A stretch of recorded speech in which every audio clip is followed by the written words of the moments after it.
Nurse gets fired, then saves a man's life. The universe repaid her in style. It was supposed to be just another Thursday. The hospital corridors buzzed with their usual rhythm, rushing footsteps, ringing phones, distant murmurs behind curtains. Nurses in light blue scrubs wove between rooms like clockwork, carrying trays, charts, and the silent weight of human hope. Among them was Samantha Hayes, her name tag slightly smudged, her ponytail fraying after 12 hours on the floor. She had just finished adjusting the fore of an elderly woman in room 208, a patient with no family and fading breath. Samantha had held her hand that morning, whispering, "You're not alone," until the woman drifted back to sleep. That was Samantha, quiet, steady, the type of nurse patients remembered long after their discharge. She didn't seek praise, but she gave more than most. A nurse's heart is a patient's anchor, and Samantha had been that anchor for over 12 years. But something felt off today. As she exited the room, a supervisor appeared in her path. "Samantha, could I speak with you for a moment?"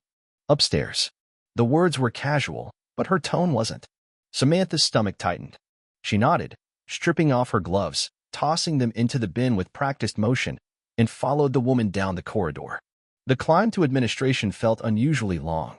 Her mind raced with possibilities. Did something happen with a patient? Did she forget a chart? Was this about the overtime she clocked last week? They entered the HR office. The door shut with a soft but final click. Inside sat two men in suits and a woman holding a file. Samantha's heart sank. This wasn't a casual meeting. "We'll get right to it," the man said, barely looking up.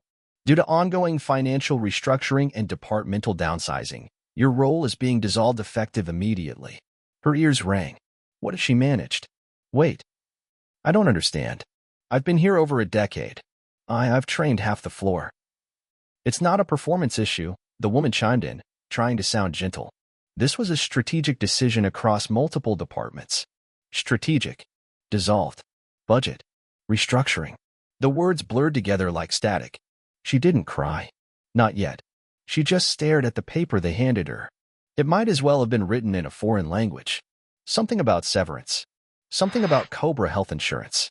An HR package she'd never thought she'd see in her own hands. "We appreciate everything you've done," one of them added, already glancing at the next file on their desk. Samantha stood slowly, the letter trembling slightly in her hand. "Right," she whispered. "Thanks." The hospital corridor felt colder on the way out. The same place she had walked for years, comforting, familiar, now felt foreign, like it had turned its back on her.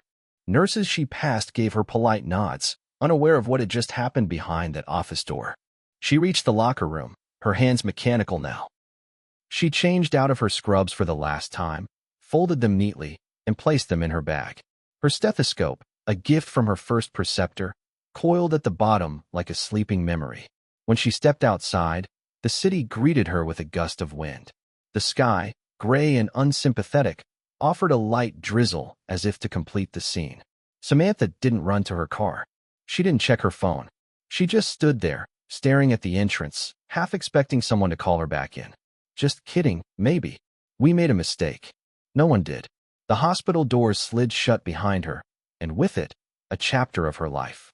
She walked to her car, every step weighted like lead. Inside, she didn't start the engine right away. She just sat there.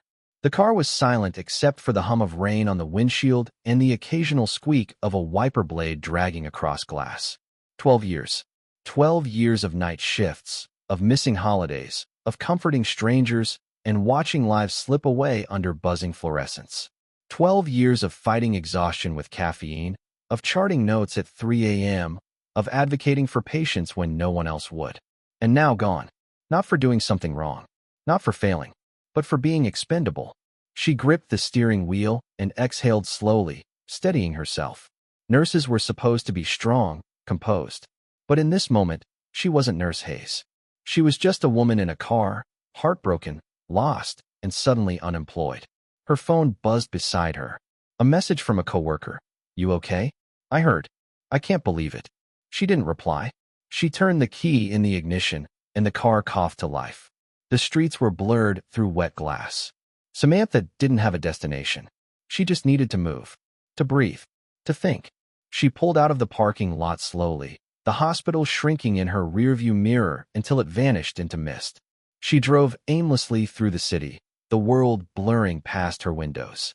Neon signs, headlights, pedestrians, all moving forward, while she sat in the silence of sudden stillness. She passed the river, the grocery store she always stopped at after shifts, the diner she used to visit with her old nursing crew before they all moved on. The loss hit her in waves. She hadn't just lost a job. She'd lost a purpose, a place, a piece of herself. Eventually, she parked near an intersection she didn't recognize, the kind of place you only find when you're not trying to find anything. She rested her forehead against the steering wheel, eyes closed. For a long time, she just breathed. She didn't know that in a matter of hours, fate would collide with her in a way no one could have predicted. That even as she sat in the quiet aftermath of her fall, life was already setting the stage for her rise. But for now, in the stillness of that rainy afternoon, all she knew was this. Her chapter had closed, and she had no idea what would come next. The rain had softened now, less of a downpour, more like a sigh from the sky. It trickled down the windshield in gentle streams, blurring the city lights into smears of gold and red. Inside the car, Samantha Hayes sat quietly, the engine idling beneath her like a restless animal. The heater hummed, warming her numb fingers, but the chill in her chest remained. She had no idea where to go. Home didn't feel like an answer. The walls of her apartment would echo back her silence. Every framed certificate, every thank you card from former patients pinned to her fridge, each would feel like a cruel reminder of the life she had been forced to leave behind. She didn't want to call anyone. Not yet. What would she even say? Hey, I got fired today. After 12 years. Just like that. No. She needed air. Distance. Space between her and the last 4 hours of heartbreak. So she drove. Not with purpose, but with need. The city stretched out before her like a map of memories and maybes. She passed by the old brick cafe where she used to study in nursing school, the campus bookstore where she once nervously bought her first stethoscope.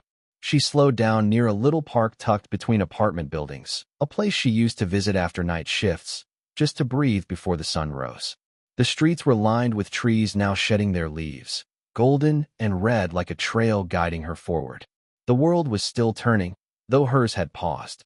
The radio crackled on. A soft acoustic melody filled the silence. She didn't recognize the song, but the lyrics hit hard. Sometimes the road ahead is hidden in the rain, but you drive anyway, not knowing if it's gain or pain. She turned the volume down before the chorus could finish. The city grew denser as she turned toward downtown, glass towers and tangled intersections replacing the cozy familiarity of her neighborhood. She hadn't meant to go this far. She hadn't meant anything at all, really. But something about the unpredictability of the road comforted her. At least the streets didn't pretend to be fair. They just were. She pulled up to a red light, her eyes heavy. The wipers moved in rhythm with her pulse, slow, deliberate. Her fingers tapped the steering wheel absently. That's when she saw it. A flash of movement. A scream. Across the street, on the other side of the intersection, a man had collapsed. Right there on the crosswalk. Mid-step, like a puppet with its strings suddenly cut. People gasped. A woman shouted for help. A small crowd began to gather, paralyzed by panic. Samantha's breath caught. For a split second, her brain screamed the word no. Not now. Not today. Not like this. But her body didn't wait for permission. She pulled her car to the curb, flung open the door, and was out before the first horn behind her blared in protest. Her sneakers hit the wet pavement as she sprinted across the street. By the time she reached the man, she was already kneeling beside him. He was in his early 70s, dressed in a navy overcoat, a leather briefcase still clutched loosely in his fingers. His skin had gone pale, lips tinged blue. He was barely breathing. "Someone call 911. She barked, already checking his pulse. Weak. Thready. Irregular. "Is he having a heart attack?" a bystander asked. Samantha didn't answer. Her mind was locked in. This was her zone, her battlefield. The chaos around her dimmed, replaced by focus. She tilted the man's head gently, checked his airway, and then began chest compressions. "Come on," she muttered under her breath, pressing rhythmically. "Stay with me." A woman offered to help, but Samantha shook her head. "I've got him. Keep them back." The sound of her palms striking his chest echoed in her ears. 1, 2, 3. Memories flooded in. Her first code blue, the training dummies in nursing school, the elderly man in room 404 whose ribs she'd cracked once trying to save him. This time, this one, he had to live. The crowd watched in stunned silence. Most of them had their phones out now, filming, streaming. Samantha didn't care. This wasn't for views. This wasn't for applause. This was what she was born to do. After what felt like a lifetime, a faint gasp fluttered from the man's lips. Then a cough. Then a breath. She paused, her hand gently on his chest, her own breathing ragged. He was alive. The sirens wailed in the distance, growing louder. She stayed beside him until the paramedics arrived, explaining what had happened, what she'd done, how long he'd been down. One of the EMTs, a younger guy she recognized from her hospital days, looked at her with wide eyes. "You're Samantha, right? Nurse Hayes," she said, almost apologetically. "You just saved this man's life." She gave a small nod. "It's what we do." As the EMTs loaded the man onto the stretcher, the crowd began to disperse, murmuring in awe and disbelief. A few people clapped. A woman wiped tears from her eyes.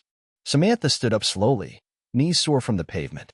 Her clothes were damp, her hair stuck to her cheeks, her palms red from compressions. But for the first time all day, maybe all month, she felt alive. She walked back to her car, head down, avoiding the cameras. She didn't want to be a story. She just wanted to disappear again. She climbed in, shut the door, and stared out the window for a long moment. What had just happened? She'd gone out to escape her life, and in a twist of fate, ended up saving one. She didn't know the man's name, didn't know where he'd been going or who he was. But she knew this. If she had left home even 10 seconds earlier or later, she wouldn't have been there. Maybe the universe wasn't done with her yet. She started the car again, heart pounding not from panic, but from something new, something like hope. The drive back home was different now. Samantha's hands were still trembling as she gripped the steering wheel, her knuckles pale. The adrenaline hadn't worn off yet. It buzzed through her like electricity, making her chest tight and her thoughts scattered. Just an hour ago, she was drifting, numb and invisible. Now, she was wide awake, stunned by what had just unfolded. Her clothes were still damp from the rain and the asphalt. Her palms ached from the force of the compressions. But more than anything, she felt something she hadn't in days. Purpose.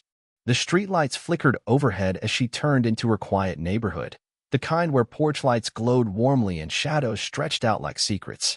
Her building sat near the corner, unassuming and small, its brick facade soaked from the rain. She parked in her usual spot, but she didn't get out immediately. She just sat there in the hush of the night.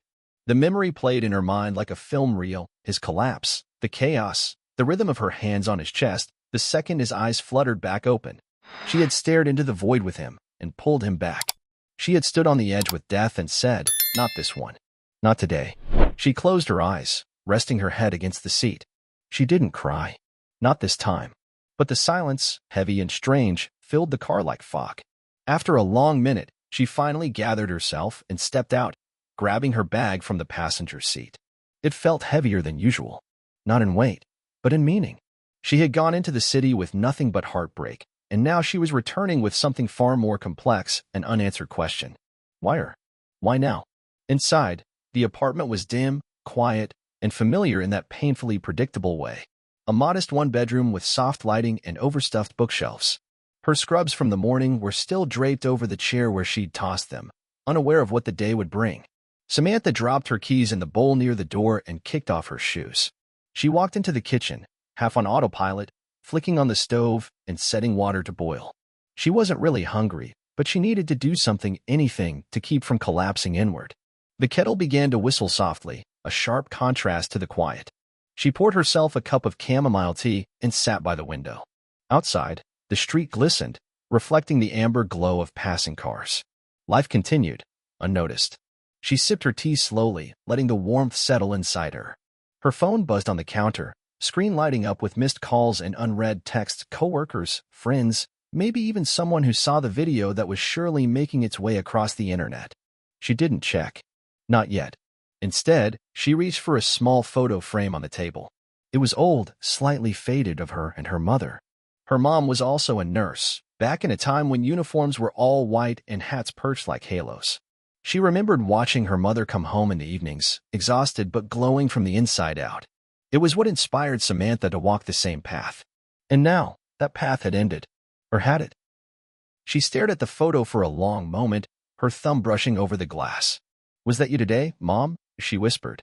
"Were you watching?" There was no answer, of course. Just the sound of the kettle still hissing faintly and the rain now fading into a lull. Her gaze shifted to her framed nursing license on the wall. It caught the light from the window, glowing faintly like a memory trying to stay alive. She got up and approached it, standing before it as though it were something sacred. Her fingers hovered over the frame. "You're still a nurse," she thought. "You never stopped being one."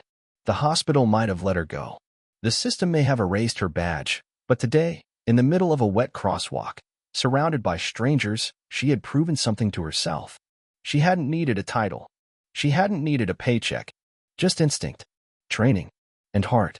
Suddenly, a knock sounded at the door. She froze. It was late, nearly midnight. A second knock, firm but not aggressive. She hesitated for a moment before walking to the door and opening it slowly. It was her neighbor, Mrs. Patel, holding a tablet in her hand and wearing an expression of awe. "Samantha," she said in her soft Indian accent, eyes wide. "I just saw you on the news. It's already on every channel." Samantha blinked. "What?" "They're calling you the angel in Scrubs. You saved that man's life in the middle of downtown. It's all over social media." I didn't realize anyone filmed it." "Everyone filmed it." Mrs. Patel smiled gently. "You were magnificent." Samantha stood still, unsure what to say.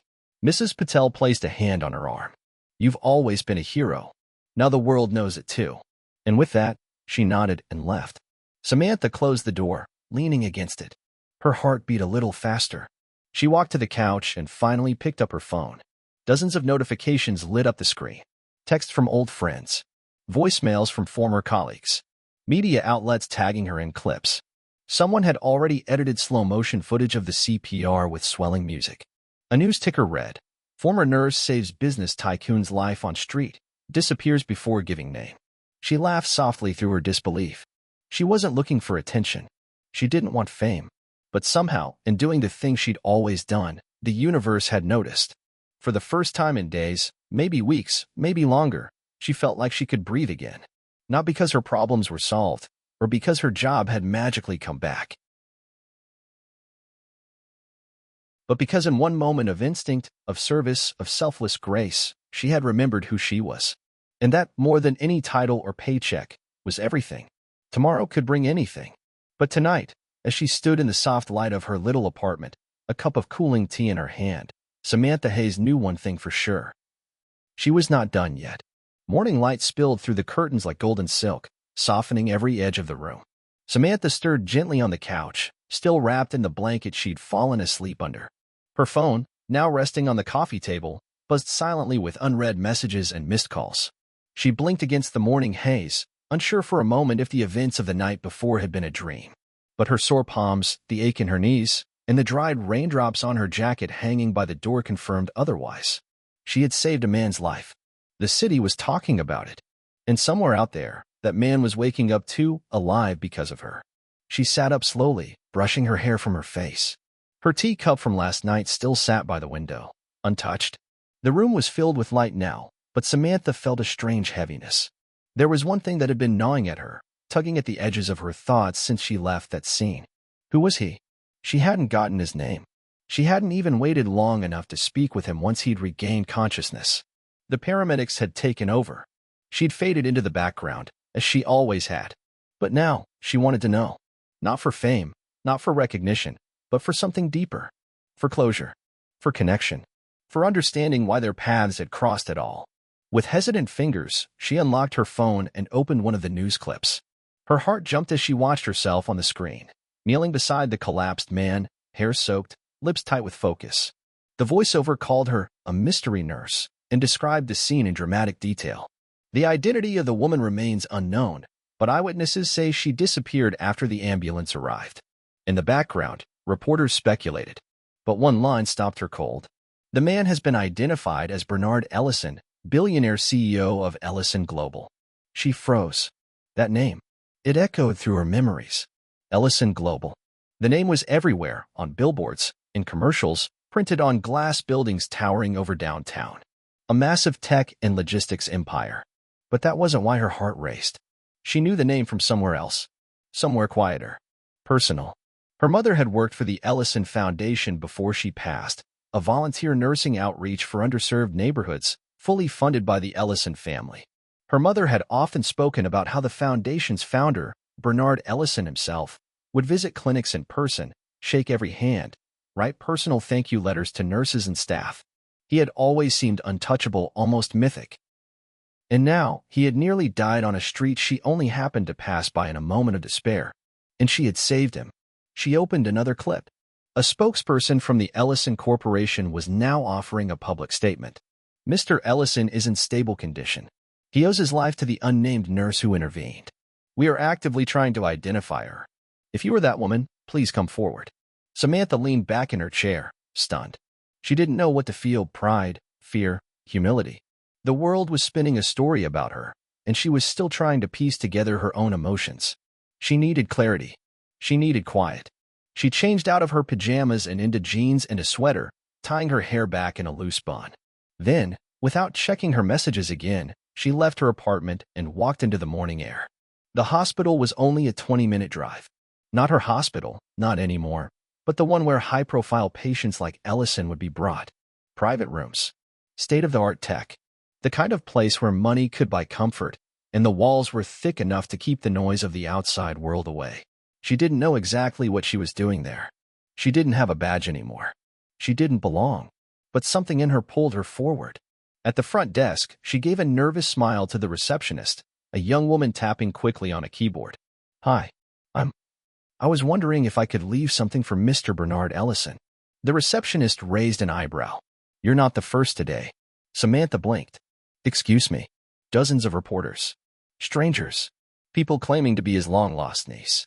You name it. "I'm not," she paused. "Never mind. I'll just leave a note." She scribbled her name on a piece of paper from the counter. "Samantha Hayes. I'm the nurse who helped." The receptionist looked up, eyes going wide. "You're her." Samantha didn't answer. She just offered a small nod and turned to leave. But before she could reach the door, a man in a suit approached quickly. "Miss Hayes." She turned slowly. "Yes. I'm Mr. Ellison's assistant. He's awake. He's been asking to speak with you all morning. Would you be willing to see him?" Her heart jumped. A dozen emotions swirled in her chest: uncertainty, curiosity, and something quieter beneath it all: closure. She nodded once. The private hospital suite was flooded with natural light. A tall window overlooked the city skyline, and machines hummed quietly in the background. In the bed sat the man she'd saved, gray-haired, alert, with a presence that filled the room even as he lay there in a hospital gown. His eyes met hers the second she stepped in. "Samantha," he said softly, as if he'd been rehearsing her name. She approached slowly, unsure of what to say.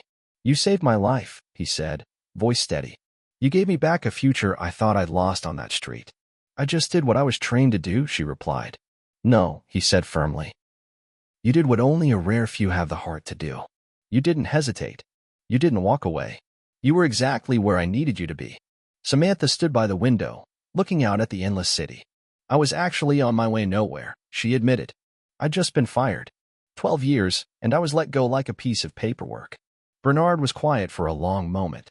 "Then perhaps," he said slowly, "this wasn't a coincidence at all." She turned to look at him. "I don't believe in chance," he said.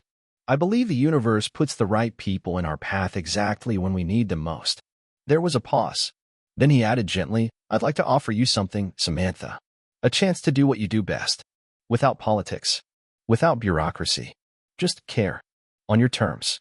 She didn't respond right away. But her heart stirred. Because maybe, just maybe, the end of one chapter was never the end at all. The silence in the room held weight, like the breath the universe takes before a turning point. Samantha stood by the wide window, city glittering behind her in the cold morning light. The view was something she'd only seen in photographs. Up here, above the noise, the chaos, the mess of street-level life, it was strangely quiet. Almost too quiet for what she was feeling inside. Her chest tightened with disbelief. Not from fear, but from the overwhelming gravity of what Bernard Ellison had just said. "I want to offer you something," he told her. "A chance. Not a handout. Not pity. Not applause for a viral moment soon to fade. But a door. One she thought had been slammed shut behind her forever." She turned slowly from the window, meeting his eyes again. They were still pale from the shock and trauma, but clear. Intent. Human. "I'm not sure what you mean," she said, her voice cautious. Bernard shifted in his bed, a subtle wince betraying the soreness in his chest.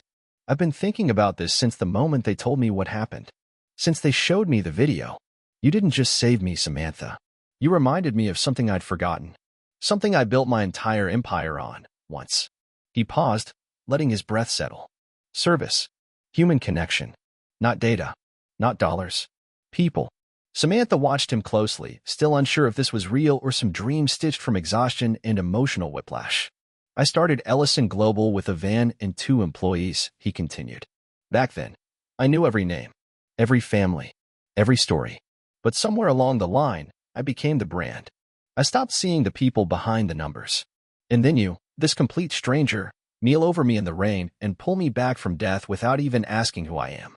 He leaned forward, the oxygen tube in his nose fluttering. That kind of character doesn't belong in a system that treats people like files. Samantha felt the words land like weights. It wasn't just about the system, she whispered. I let myself believe I had no voice in it, that I was replaceable. Bernard's eyes sharpened. Then let me make you irreplaceable. She blinked. What do you mean? I want you to head a new initiative. A private outreach program. Fully funded. Full autonomy. You build it. You shape it. No quotas, no red tape. Just care, your way. Samantha felt her heart stutter. He wasn't offering her a job. He was offering her freedom. A chance to take the raw, beating heart of what nursing was meant to be and sculpt it into something real. Something that could live outside the suffocating walls of bureaucracy.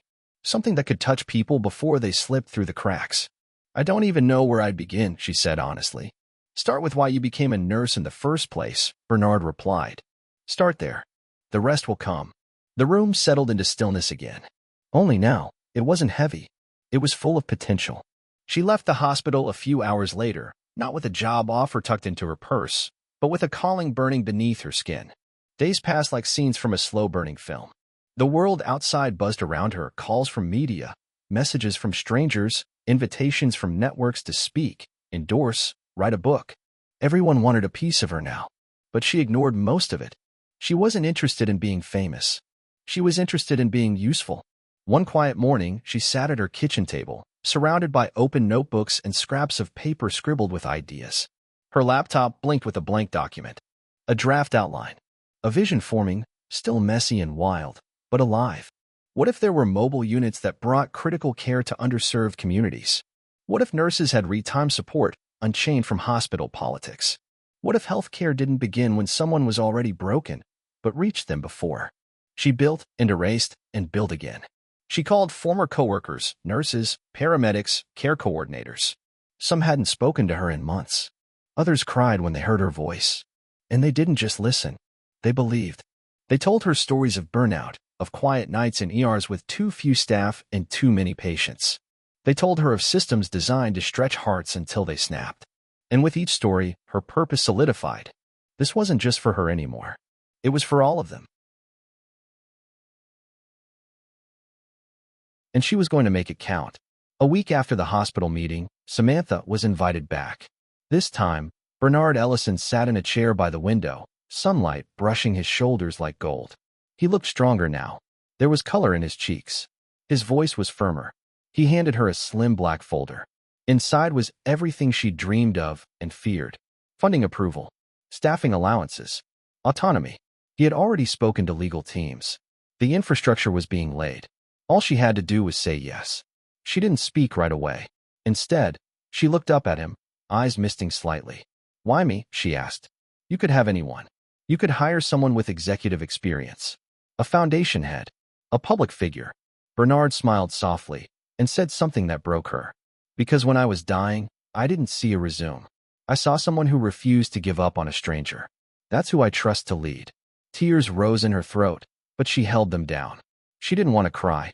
She wanted to build. She reached across the table, took the folder, and nodded. I'm in. That night, she walked home under a velvet sky, stars scattered across it like hope returning.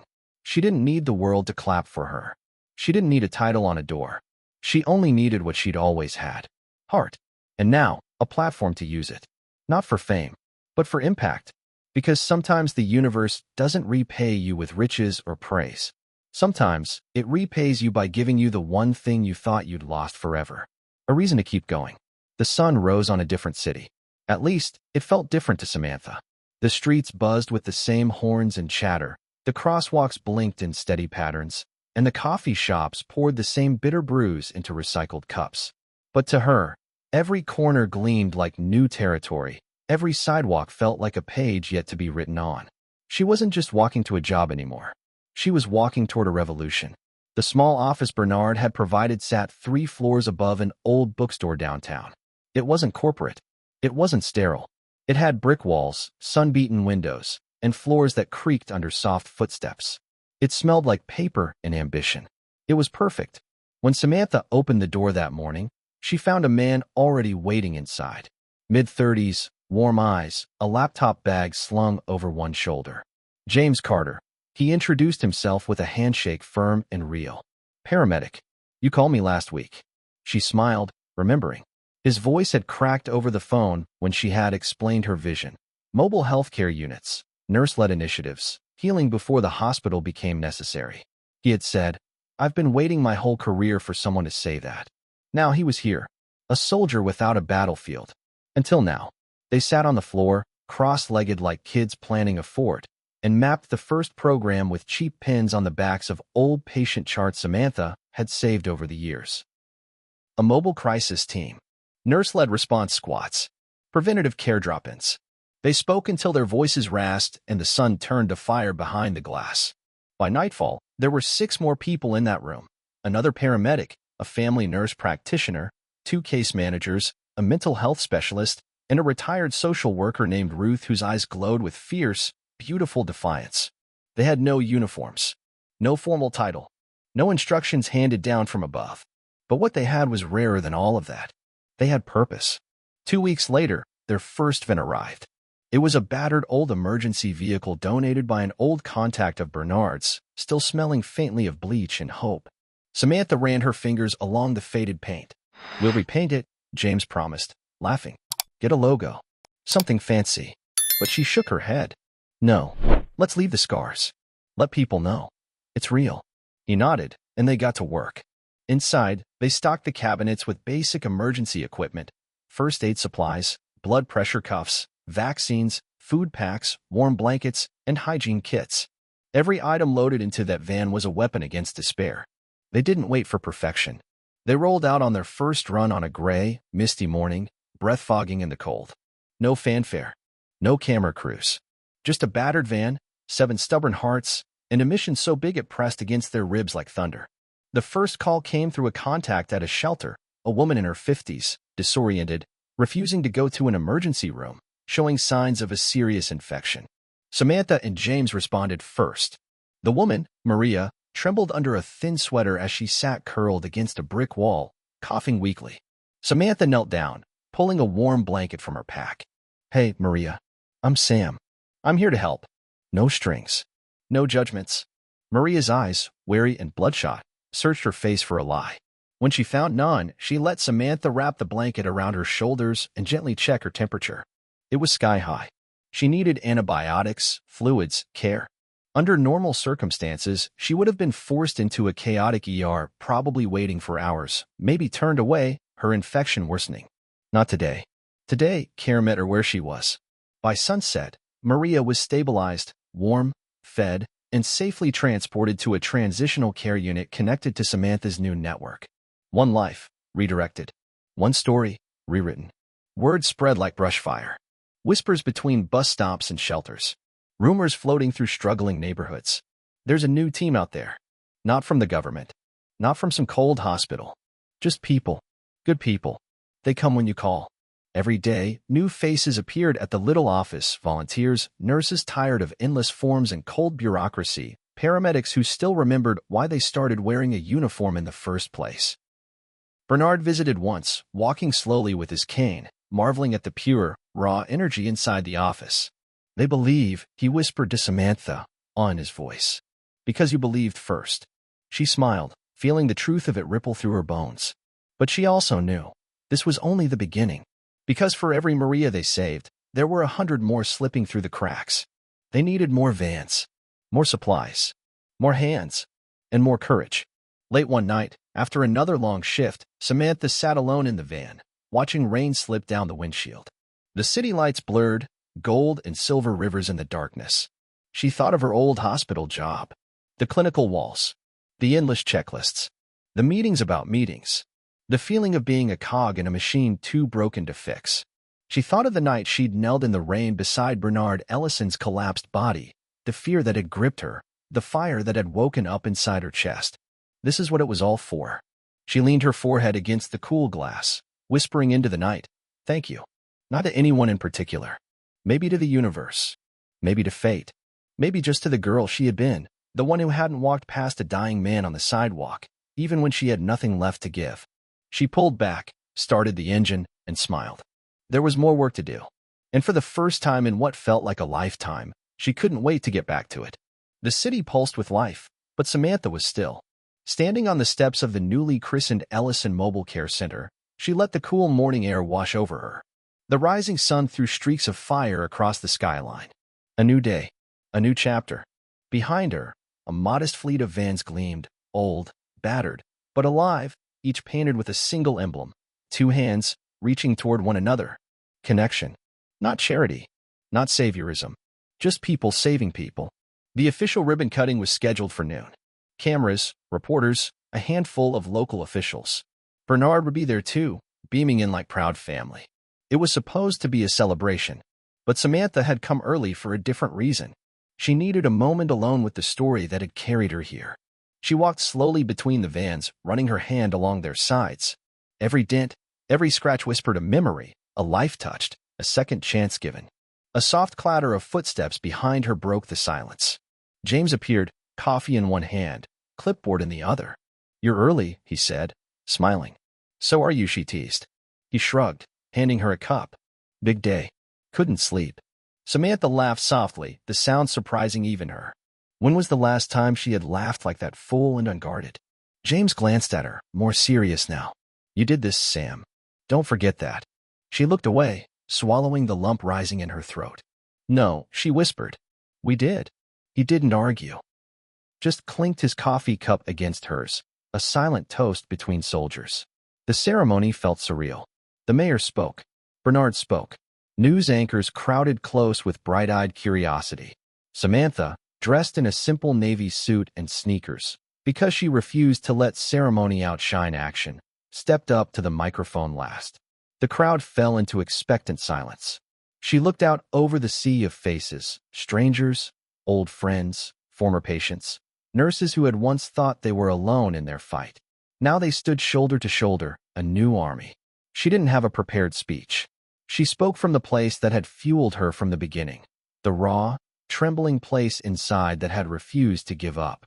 "When I became a nurse, I thought saving lives would be the hard part," she began, voice steady but thick with feeling. But it wasn't. The hardest part was trying to do it inside systems that forgot why we were there. A murmur of agreement rippled through the crowd. Today isn't about one person. It's not about one moment going viral. It's about choosing, every single day, to see people, to listen, to kneel in the rain if that's what it takes, to stay human in a world that keeps trying to automate compassion out of us. She paused, letting the words settle. This isn't the finish line. It's the starting point. We're going to build something different, something messy and beautiful and real. Together. The applause rose like thunder, rolling across the lot and spilling into the streets beyond. Samantha smiled, not for the cameras, not for the history books. She smiled for the future. Weeks later, they were back on the streets where it had all started. The financial support from Ellison Global had multiplied their resources. They now had 5 operating units, dozens of volunteers, and partnerships with shelters, clinics, and outreach programs.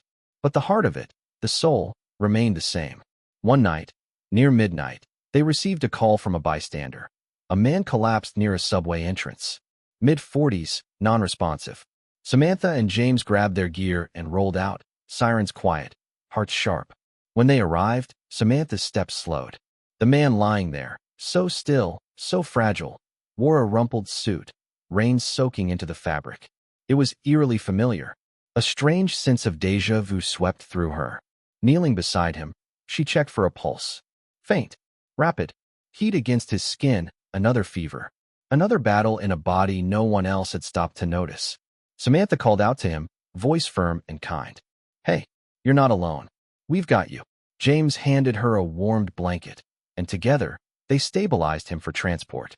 As they worked, the man's hand fluttered weakly toward hers, gripping her fingers for a moment. It wasn't just muscle memory. It was trust. Samantha swallowed the ache building in her chest. She saw herself in this man. Saw Bernard. Saw every life too often abandoned at the edge of visibility. And she realized, this was the circle. This was how change was truly made. Not in grand openings or viral headlines, but in these small, invisible moments. Over and over and over again. Later, back at the center, Samantha sat on the steps again, night air cool against her skin. The city breathed around her, imperfect, chaotic, beautiful. James sat beside her, quiet. Neither spoke for a long time. Finally, Samantha whispered, almost to herself, "We're not fixing everything." James nodded slowly.